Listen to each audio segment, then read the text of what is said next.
I don't think the macro economy is the danger of the brands and the marketers here. I think it's complacency and audacity. Marketing to people is a forever game. If we don't start marketing better, somebody else is going to. The Mr. Beasts, the Prime Energy drinks, these are not enigmas for the CPG and biggest brands in the world. These are previews. Netflix disrupted Hollywood. Tesla disrupted the automotive industry. The more we sit on our hands and make crappy advertising, the more likely other people are going to come in and do it well. Gary, thank you so much for joining me at Cannes Lions 2023, 17th anniversary of this festival. Amazing.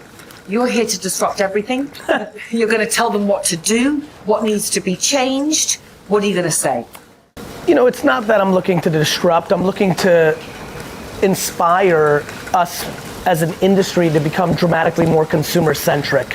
I think what the ad world, for people that are watching, the Don Draper era lingers much more than people think. You know, I think that there's a real gap between the biggest brands in the world understanding how to market in a contemporary way, which I think has a lot more social media involved, a lot more influencer marketing involved, emerging AI involved. And so I think there's a struggle. We in this town hold on to the television commercial, and I think it's hurting brands' growth. Gary, you talk about AI there, and of course that's one of the most dominant themes here at the festival. Yes. There are those who think that it will amplify human creativity, yes, and those who think it will stop it. Yes. What's your view? My intuition is amplify. You know, I think the concept of doomsdaying new technologies is something that humans are very good at. People like to push against new things. They go into fear. What's going to be bad? The reality is, even in the last couple of years, it's been obvious to me that this is an enhancer.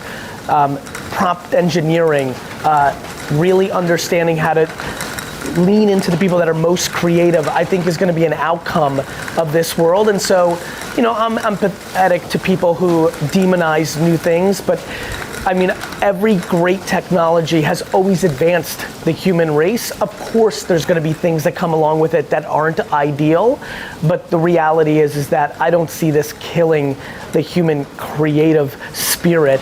We still have to input, and I think that's going to be a big factor. But you have those within the industry. Sam Altman, of course, the founder of ChatGPT, yes, Elon Musk. All of those saying that it could be the end of the human race. I think that's the hyperbolized version of what they're actually saying. I think they're saying, hey, we need to be thoughtful about this because this is profound technology. And so, you know, I think being thoughtful and balanced has serviced us well with alcohol, has serviced us well with anything that we can think about, food and sugar and smoking. I mean, everything is at best in balance. If you're on your phone for 19 hours a day and never do anything else, that's not gonna work out. If you're using it for what it should be used for or what it could be used for 3, 4, 5 hours a day, that can work out. And so I'm not so sold that my interpretation of what Sam and Elon are saying is this is the end of the human race. I think they're saying, look, this is profound technology, and if we're not thoughtful about it, it could get quote unquote away from us. And I think those are two very different things. Well, of course, marketing revenues have been down. The tech industry have had to lay off thousands of jobs. Where do you see the industry going? Oh, I think the industry, like, look, marketing to people is a forever game. I think we're down because governments around the world printed extraordinary amounts of money during COVID and gave people money while they're sitting at home, and that's just going to create inflationary and entitlement behavior.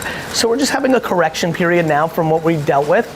That is historically true. We've had ups and downs. I think the era that we're in now, humans in general have less tolerance for inconvenience today than our grandparents and our great-grandparents. So a little bump in the road of stock prices being down or consumer spend being down doesn't necessarily scare me. Whether it's a 2, 3, 4, 5 year window that we have to correct some of the, I think, outlandish behavior we did during COVID, I think is appropriate. And so I think as an industry, the bigger issue is if we don't start marketing better, somebody else is going to. The Mr. Beasts, the Prime Energy drinks, these are not enigmas for the CPG and biggest brands in the world. These are previews. Netflix disrupted Hollywood. Tesla disrupted, the automotive industry. The more we sit on our hands and make crappy advertising, the more likely other people are going to come in and do it well. So I don't think the macro economy is the danger of the brands and the marketers here. I think it's complacency and audacity.